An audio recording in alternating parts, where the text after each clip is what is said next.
welcome to a special edition of A Brother and a Sister podcast. My name is Pabi Moloi. I am the sister. And I thought of calling this Sisters because there's some things that we as women, as girls, want to speak about openly and have all our questions answered. And they're not necessarily things that we'd want our brothers to be around, although we will inform them, our husbands, our sons, when time goes on, because it's important for them to know. So I've invited Dr Tebogo Deo, who is a reproductive medicine specialist committed to providing world-class professional services to patients in her private practice in Pretoria. And I'm very grateful that you came through here today. Thank you. Yeah, Thank you. we're in the middle of Joburg. For us, Pretoria feels like a different a different country. Correct. Correct. Even the weather is different. It is. It really is. We're not making it up. So as you all know, there's a 17-year age gap between Khabane and myself. And so as he goes into 23, I've gone into 41. And I was telling Dr. Tebogo about an experience that I had, and I've shared this on a Brother and a Sister podcast, where I was on air and I was speaking about children's toys. And I was actually speaking about it in the terms of when one thing falls, the other will fall. So dominoes. And I couldn't remember the word dominoes, Doc. Sure. It was deleted from my file. It was gone. And I couldn't understand what was happening because the one thing I have is vocabulary, is a little bit of knowledge about everything. Dominoes left the building. And so over some time, I had some checkups and eventually I ended up at my gynae with blood tests. And she said that I was in perimenopause. So that's what we're talking about today, perimenopause. Because I think perhaps we talk about menopause a lot more. I didn't really have any understanding of what this perimenopause was. And I feel too young. I feel too young for this to happen. So I don't know if you want to start with maybe the biology of what's actually happening in our bodies. Thank you, Pabi. Thank you for having me, and thank you to your listeners as well for watching. Hopefully we'll learn something from this to each other. That as a woman, when we are conceived in our mother's womb, we've got quite a few eggs. So we are born with all our eggs. So some people will say 6 million, some people will say 2 million, something like that. By the time you are born, there's 2 million of them. By the time you see your first menstruation, you've got about 600,000. So we are a very wasteful species. And then every cycle, 10 or so of those are recruited. Then when we get, and it's a generally gentle slope of reducing more and more of these eggs out of this basket that we're carrying when we are going around our life. And then when you get to the age of 35, now the slope becomes very steep. Sure. And you start now rapidly losing the eggs. And with every egg that gets released, there's a hormone called estrogen that also gets produced and it gets released into the body. So the two go hand in hand. There will be the estrogen that, like you were saying, is responsible for your memory. It goes with the testosterone. I didn't know that the estrogen's responsible for your memory. Yes. Together with the testosterone, yes, that are produced by this system where the egg is found, which is called a follicle. So every time we recruit a number of follicles, some of them will produce the male hormone. That's why a person becomes libido goes up. Then when you ovulate, your estrogen shoots up, and the rest of the other hormone comes down. And as a result of that, you ovulate. Okay. Then you would lose an egg. Then when you get to this perimenopause, now there's very few eggs left in this basket. So that actually starts around the age of 35. If a person is menopausal at 40, in our medical books, that is normal. I thought I was too young for this. I know. but within the range of 40 to about 52.1, somewhere there, Yes. which is the average age that is acceptable. And then after 52, then we would be talking about the menopause. So menopause is a retrospective diagnosis. Okay. So you've been going through this perimenopause where your estrogen is going down, the body is not functioning. There's a whole lot of other things that we will talk about that the estrogen do, except for the memory. And as the eggs are going down, the estrogen is dropping, and we are losing these very vital functions that are responsible for quality of life. I mean, why does no one ever tell us that by 35, this process is going to start beginning? We should talk more about it, and thank you for that. Yeah. Yeah, we should talk more about Because it. I feel like we talk about periods when you go through 13, 14, 15 and what's happening to you, and then menopause. But it's continuously getting to that point. All right. I love that you mentioned that there's estrogen, which is responsible for memory and I Among other imagine things, many yes. other things. But would you go through the main hormones that as a woman you start realizing that you're running out of? Yeah, the testosterone itself as well. So with the testosterone, because actually the basic hormone that we'll have is the androgens, which is the male hormones. And then the woman has got the capability to convert this male hormone into the female hormone, which is aromatization, or the process where you now convert this. And then for some people who are actually overweight, which is interesting, a benefit, they can convert this male hormone into female hormone. That's why for men, sometimes when they are overweight, they develop breasts because the fat cells convert this male hormone into the What's female that called again? Gamma. gynecomastia. Gynecomastia. I remember that. Yes. Because the normal circulating male hormone, the androgens, get converted into the female hormone. Okay. And which is not necessarily the healthy one. Yeah. Yes. So if you don't have these follicles, if you are not releasing eggs, all these processes of both the male and female hormones that are normally normal for your healthy being and your quality of life now start reducing. So the estrogen does what for us? So if we take a woman from head to toe, Yeah. okay, first with your skin. So the way your skin is like soft and, firm and, no wrinkles and all that, that is the function of the estrogen. Okay, you go down and then the vagina, you'll get like vaginal dryness because in general, the tissue loses that turgor, and then with the bladder, you now start having frequency going to urinate and you can get recurrent urinary infections. Right. Then with the bones, it's interesting enough, estrogen is responsible for good laying of calcium in the body. So every month as we lose our periods, if you are breastfeeding, you're losing calcium, then in general, so the estrogen will then make these bones to be laid back. So if you don't have enough of this estrogen, that's why you start having what we call osteopenia, meaning thinning of the bones, and ultimately osteoporosis, which is now very brittle bones, and you can break your bones very easily. Then for the heart, most women don't have heart attacks when your estrogen is still there. But once we get to menopause, the ground is level between us and men. Men will get more heart attacks when they are younger because of their predominant male hormone. But the estrogen protects our heart from heart attacks. So once we lose this estrogen, we also lose protection to the heart. Oh, so doctor. I know there are so many things. The ability to remember your sleep pattern. Yes. Yeah. So when the estrogen is gone, you also now don't sleep that well. You get insomnia, and then also the ability to lose weight easily.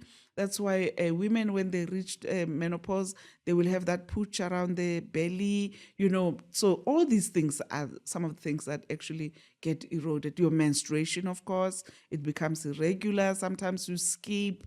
Sometimes you're getting in between bleeding because the hormones have now gone haywire. So that's the estrogen, which sounds like the Beyonce of our Of our body. hormones, right? Yes, That's the yes. most Yeah. important. Yeah. But you said that we also need testosterone. We also need testosterone. There's also a hormone called progesterone. So progesterone is the one that gets produced after you have ovulated. So that one protects your womb from, for example, cancer if you were to have estrogen only. So you have so in a normal menstrual cycle, you would produce your estrogen, and then you would ovulate. When you ovulate, progesterone gets produced. Its duty is to make sure that the womb is ready to receive a baby for pregnancy and to keep the pregnancy going. So Okay. this is a cycle that keeps going like that. Oh. When the period, when the egg does not get fertilized, the body will Yes. sense, okay, the egg has been around, nothing has happened. Both the levels will drop and menstruation will happen. So this will be ongoing like that. So you need both. But eventually they'll come up to normal levels Yes. until a certain age. Correct. Where this whole process begins. Correct. So it's cyclical actually, because Okay. within each cycle, there are women who can go on like for months without seeing their period. Then the estrogen level, most of them, is high. There's a danger there because then the progesterone did not protect your womb.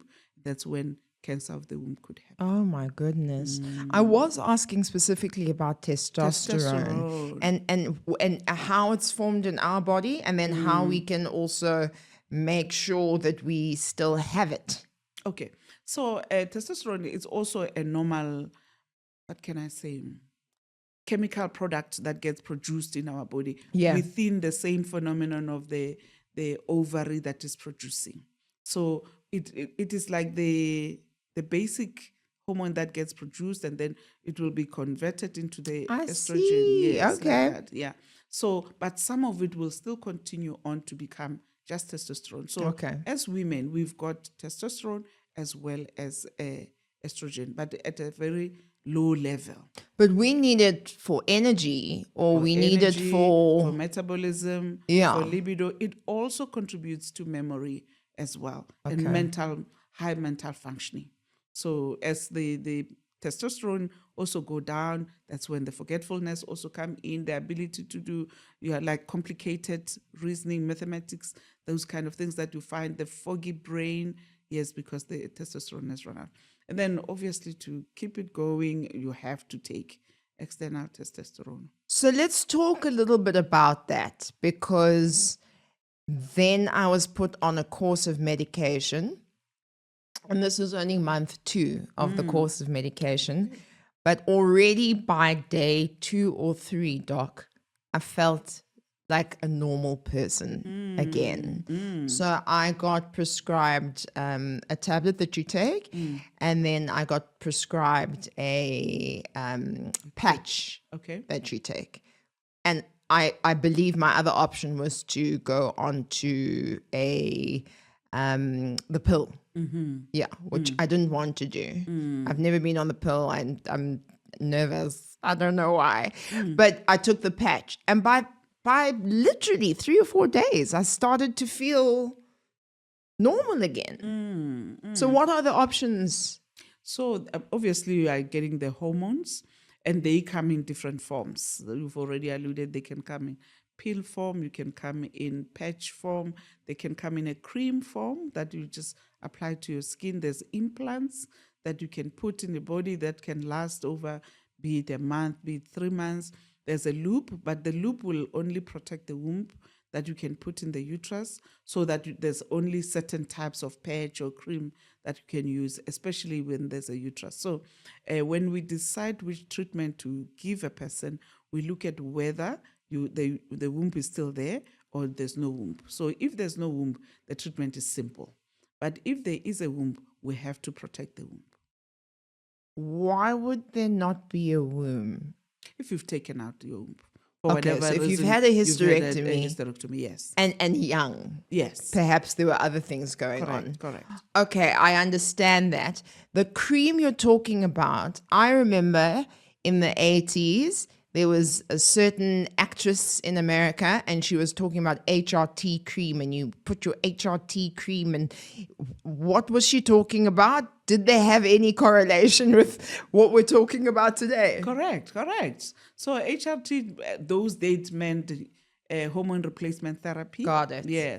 So those days, there was a cream that you usually would put in the vagina, and that would bring back that tissue tiger that I was talking about, that, the dryness that you were having. Some people used it for the skin as well, for the face.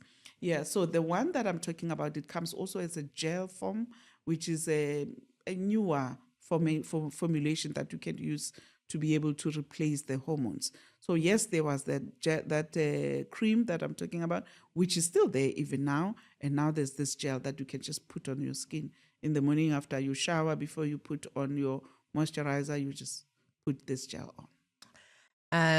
Yeah, me and my patch, I'm very, very, very strict happy. Oh, about the patch. Yes, because I'm happy about it. Yes. The results were very quick, and I imagine over time it will help to reduce further results. correct.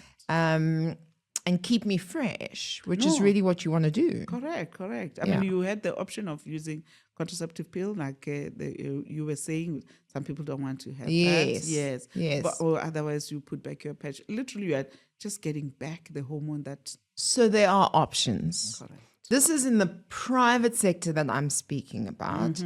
What does it look like in the public sector?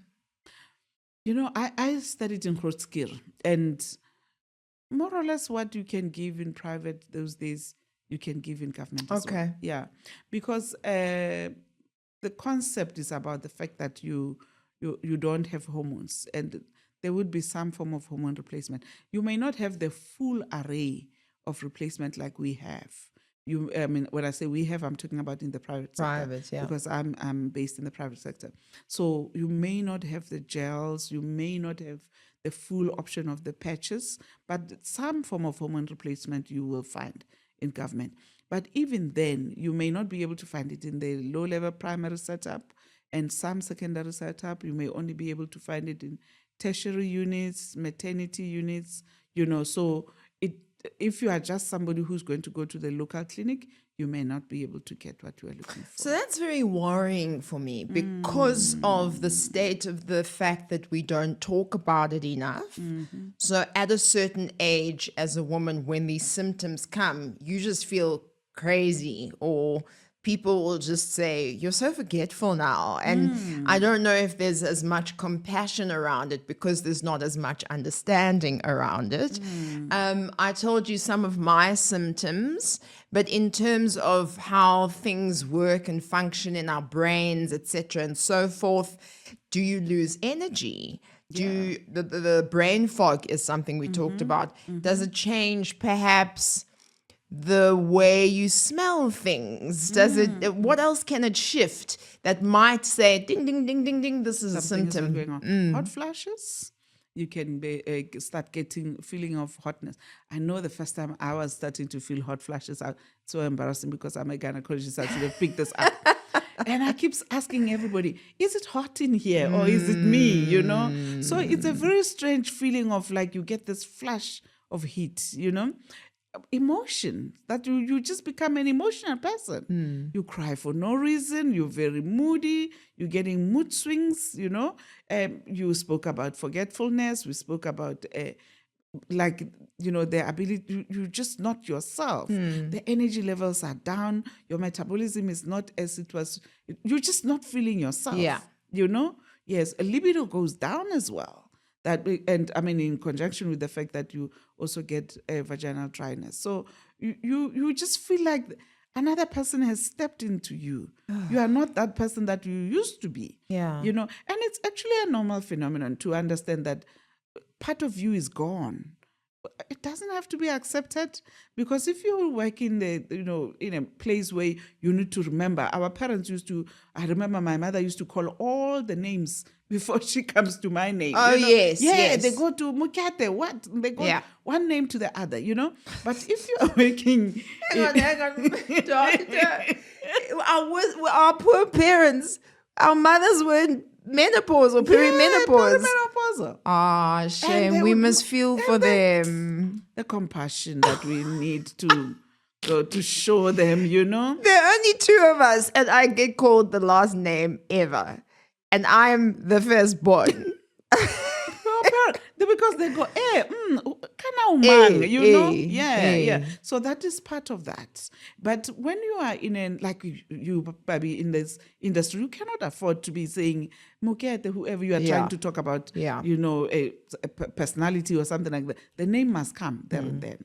Hence, it is important that you don't have to accept it as is, And we believe also, in medicine, we used to focus more on what will kill you. So everything that we're doing, is it going to kill you or not? Now we know women's quality of life is very important. Of course. And one of them is taking care of the perimenopause. You can go back to the state of being functional. And like if you're in the boardroom, you lose yourself. They say something and you will run out and cry. The worst is the fact that some people also cannot hold urine when they coughing or laughing. And then people are laughing and you can't afford to, And some people who are going through menopause become very tough and very, it's like you're angry. And it's just because you're losing your temper like this. Correct. And that's why people will say women bosses are horrible. And it's just the hormones. And this person may not even aware that this is actually what they're doing. And it's not intentional. And if we could just correct the hormones, they probably would be the loveliest person in the room. Back to who they are. Correct. Because my memory is not all back. I had to Google exercise to hold in pee. Because does that help? Does it help to go to the gym? Does it help to keep yourself active? Does it help to do Sudoku? Yes. What I'm saying is, yes, Kegels exercises for this specific one. Yes. But in general, can our activities assist us in any way, or is this all hormonal? No, there's activities, you are right, that we can do for being active will help. If it's, for example, insomnia, you must, your caffeine intake, last cup of coffee or whatever energy drink, 6 o'clock. Beyond that, you don't, alcohol consumption as well. You must cut it at a certain time. Exercise, like you've said, drinking a lot of water, a lot of food that we have to cut down on. So there's things that we can do. Mental games, like you're saying, Sudoku, read. So book clubs, I've seen people in the perimenopause having a lot of book clubs. That's a good thing to do, actually, because it will keep your mind going for a longer time. I love that idea. Can we have a perimenopause book club? Yeah. I would love that idea because I think reading is so vital in every single way. Correct. And you can see when you're spacing out when you're reading. So it's a really good gauge of where you are, I think, mentally, I believe. So that's really great. I want to say, then my dearest darling gynae saw that I was taking this news like a very, very bad reaction. And she said, if you still want children, this isn't the end. This doesn't mean it's over for you. Yeah. So as a fertility specialist, can you explain to us how then from perimenopause could you still have children? Yeah. So let's start a bit earlier. Okay. After what I've told you, that by the age of 35, really the slope is very steep and you start losing your eggs like very fast. I usually recommend to people who are still in their career between 28 and 32, start thinking about freezing your eggs, because you are donating to your future self. And you don't have to have children too early. You don't have to change your lifestyle too soon or with whoever when you haven't found the right person. Yeah. So that is proactively, prophylactically saving your own fertility. Then around the age of 40, 41, we can look at checking whether there are still any eggs left. and preserve them if you're not looking. Within yourself. Okay, Correct. not the eggs that you preserved. No, yeah. Earlier. Let's say like you are Dr. Deo. Okay. You didn't know because this has not been around for long. Yes. Yes, you didn't know that you can preserve for yourself, and now you are seeing, oh my word, I want to have children, and this is Yes. happening. We could look at checking, are there still any eggs? Because if you are menstruating, there's a chance that there's still something. Then we can go and harvest everything that you have and preserve it. In this country, you have until you are about 52 that it is, our guideline says it is okay for us to help you to fall pregnant with your eggs or with somebody else's eggs. I know. So No, I'm just thinking about it. So until 52, it's not the law necessarily, but it's the guidelines Correct. that say, okay, until that point, we can do anything medically to assist you to have children. Correct. Why do you think that's the point of end? Because the body naturally goes into menopause at 52. Okay. Yeah. So if we're now pushing you beyond that age, remember I spoke about your heart, I spoke about your bones, so can your body withstand whatever? Because pregnancy is Pregnancy's it's tough. trauma. It's trauma. Yes. It's life-threatening Yes. condition, you know? Somebody was saying that it's extreme sport. It is. It's extreme sport. So that our guidelines as reproductive specialists. That's our next conversation because pregnancy is an extreme sport. Girl, If you don't know, you don't know. Yes, Yes. you're absolutely right. Okay, so Yes. by 52, it's also a health guard It is. for you. Even if you would like children, perhaps there are other things that you can do, like adopting, etc. I mean, from 40, it is a health card. Oh, really? Yeah, so we have to start checking all these other things. But we can be able to assist you. Beyond that, then we are going beyond our guidelines. Is if we do this that. is this relatively new in terms of over the last 100 years or over the last however many years, influenced by Wi-Fi rays or the nonsense that we eat or our lifestyles, we don't sleep, etc. and so forth? Or has this always been even in ancient women? It's always been. It's always been. The only thing that we are seeing is that people are reaching this perimenopause or this menopause earlier. Yeah.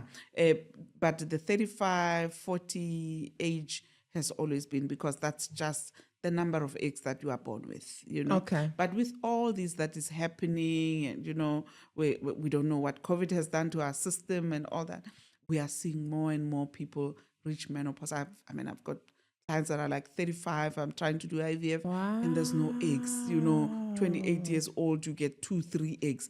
At 28, I'm expecting 15 eggs per cycle, per IVF cycle. But you get like 2-3 eggs, and then you have to do one cycle after the other, trying to batch the number of eggs.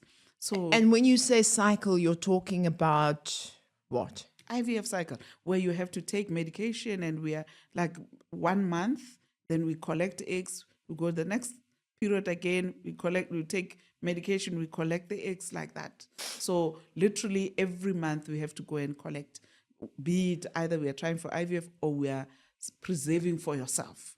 For your future Okay, self. because IVF is then you mix it up with a sperm, and then you correct. have Embryo. an embryo. Yeah. So if the way of preserving the eggs, we do exactly the same as IVF. The only difference is that we don't fertilize the eggs. Okay. So in terms of fertilizing the eggs, for the longest, I think maybe until 10 years ago, Yes. it was regarded as being experimental. So people could not just go and preserve their eggs. Nje. Yes. And then it was, you can do it if you have cancer, if you have some like lupus or condition in the family, you know, autoimmune conditions that will make you to go menopause too soon. But that's why people would be forced to have babies before they are ready for that. So now we know, we can do social, we call it fertility preservation. Yeah. And embryos, I've heard, kind of have a better chance than the egg alone. Or is that a myth? It used to be like that, but now the procedures that we do in the laboratory are really quite well advanced. Okay. Yeah, so there's something called vitrification. It's a process by which they do rapid cooling of whatever, be it embryo, be it eggs. Yeah. So yes, if you've got what would make freezing embryos better is that if you have 20 eggs that are frozen, it doesn't mean you have 20 embryos. 5 eggs, most probably will get 1 healthy embryo. Wow. So at least if you've frozen embryos, it doesn't mean babies either. Yes. It's just embryos. But at least I've seen patients where I've done like, we get 24 eggs and you get 1 healthy embryo. Wow. You know? So if you're freezing embryos, Sure. at least you now know, I've got 1 embryo, I've got 3 embryos, you know? Yeah. Doc, are we playing God? Because there are also studies around how later your people call it geriatric pregnancies. Yes. Have and suffer the possibility of more birth defects. Yes. So are we, the general we, because we have technology, because we have all of this knowledge, are we playing God? Are we intercepting something that was never meant to be like that? I believe all knowledge comes from God. And I believe He's the one who actually will determine whether there's life or not. None of us have got breath of life. Yeah. So whether life happens earlier or later, if He intends for it to happen, it will happen. There's no doctor that can manufacture a baby. We don't have babies that we can grow anywhere. And I mean, it's a very humbling process for us as doctors because you can fetch embryos, you can do it, but I cannot never promise anybody a baby. So I believe that He has given us the information. You know, the scriptures about that says that the things of, God, it is the glory of God to hide things and it is the glory of men to search them, So if He has hidden something and He will allow you to find it. So I don't think that we can ever play God. So the miracle babies, who was it in the Bible? Was it Sarah? Sarah. Who had a child at 200 years old, So miracles do occur. Of course. With or without medical intervention. And just look at us. 1984? Yeah. 2001. Wow. Same mother. Wow.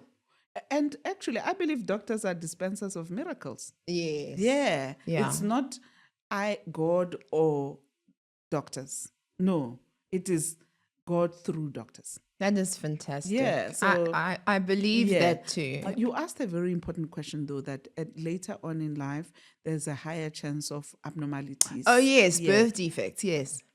That is irrespective of whether there's a doctor's intervention or not. Okay. Yeah. So whether you conceive naturally or we do it in the lab. Remember, whatever we are doing in the lab is not necessarily adjusting what happens in nature. It will happen anyway. So if you are 41 and or 44, you conceive naturally or in the lab with your own eggs, because if you conceive with donated eggs of a 21-year-old, then the risk is different.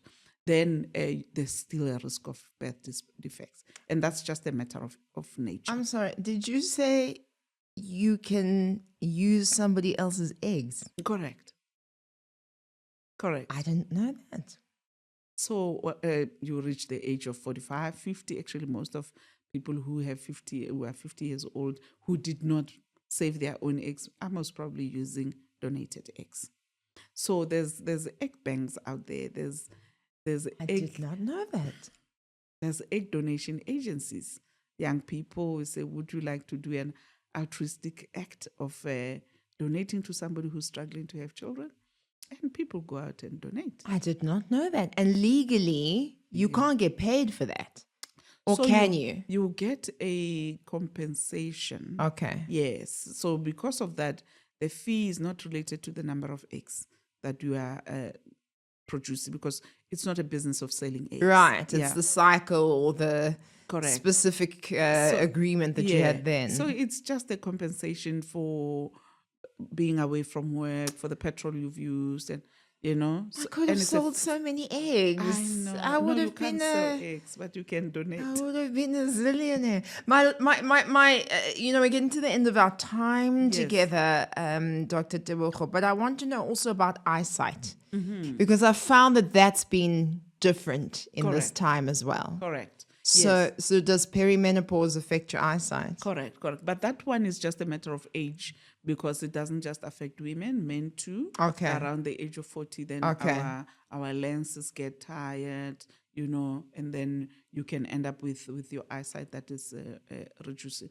Cataracts later on in life. Okay. Yes. I'm not there yet. Please don't take Thank me God there. for that. I'm asking, Thank God please, for with that. humility. And the other thing we're seeing is the increase of allergies. A lot of people start having lactose intolerance and stuff like that, inflammations later on in life. So what's the advice that you can give from age, I think it's 35? What do you start looking out for? Just a gentle scan of every day, how you feel when your cycle comes. What should we be looking out for? So first I would say before that, if you know you are not ready to have kids, consider preserving your eggs. Gotcha. So even much earlier than that. From the age of 25, 28, 30, start preserving your eggs. Around 35 or even earlier on, if your period is not regular. So regular means if you have a 26-day cycle, 28 days cycle, now it's starting to be longer or it's starting to be shorter. Your bleeding pattern is changing. Usually that would be one of the Heavier, lighter, Right. spotting in between. Right. That may be one of the telltale signs. Okay, and then some like energy level that is coming down, forgetfulness, like we say. Some people it's hot flashes. There are people who are fortunate that they never get to get hot flashes. Yeah, so one of those dry vagina, libido is coming down, irritability of mood, you know, when people start saying, you seem like you've changed, you know. So generally, then you can maybe pop in and start. I have changed. Yes. Why don't you change? Because we are not stagnant. We Hey. don't- well, We're not A, stagnant, yes. but also, you know, in public, if someone says something to you that's unbecoming, you can easily answer them in a polite way. But when you're in that stage, you just can't. You just can't. The Like snap comes. You are a no-nonsense person. Yes, exactly. Yeah. All right. So then you're looking out for those Signs, yes. symptoms in yourself. Yes. And then generally try and eat healthy. Try and watch out for your sleep health. Make sure that you get those 6 to 8 hours of sleep, whatever time that is possible. Drink lots of water, exercise, like you were saying, mental exercise. Do constructive. Keep positive. You will be so amazed how being positive can have such a positive influence on your mental function. Yeah. If you are moody and you really pick on everything negative, it will also affect your mental function. It'll bring you down. That's what it does. So really try and keep positive. To that point, if you do already have depression, bipolar, etc., obviously your doctor that you're dealing with, if you were my gynae, I'd give you a full script of other things that I'm taking. But how does that work? Can they interact with what the gynae may give you? Correct. Yes. So obviously you're bringing a very important point because one of the signs of depression is forgetfulness. You know, so a person who forgets a lot, that may also be depressed. Actually, people who are perimenopausal also get depressed. Yes, at some stage. So yes, it's important to tell your doctor what you are taking so that we can be able to check. Yes, and sometimes just taking the antidepressants may also improve the mood. That's incredible. Is there anything I've missed out that we need to tell people and maybe is not even a frequently asked question, but a frequent occurrence? No, I mean, the point that we were talking about donating eggs. Yes. You know, donating to yourself. Yeah. And consider, and just openly talking about this. I think we need to talk more. We need to destigmatize it. You know, we need to be gentle with ourselves. Yes, and just open spaces to talk about these things. And you know, we're a very young population in South Africa. So once you even get to 30, people are like, yeah, akoko, nkgono, and it's shocking. You're 30. You don't actually even know anything at 30 or before 30. So this is when life is beginning.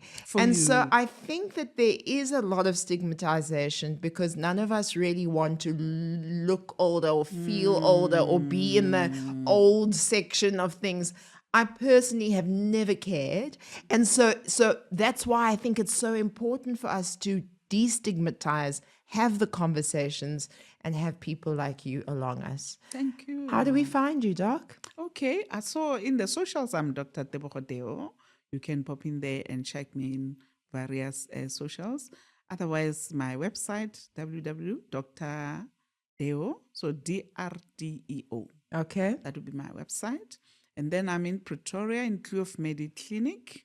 And our number, if ever you still use the phone, 012-367-4364. Or otherwise reception at drdeo.co.za. Because I'm saying that because most people would rather send an email. That's why I'm laughing, because whenever I picked up the phone, last. Correct. I've really enjoyed this conversation. And I think that even as someone who I consider myself well-read, I have a lot of conversations with people who are much more professional than I am.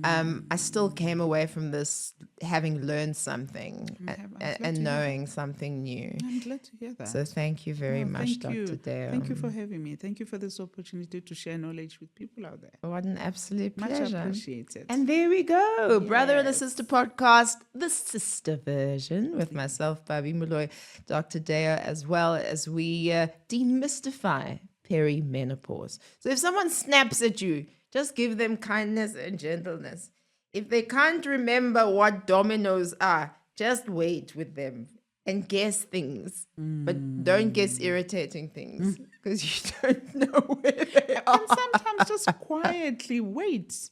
Patiently, absolutely. Of course, there's always going to be a tongue-in-cheek element, and we'll see you next time. Thank you very much to Vodcast Studios and also to Spotify.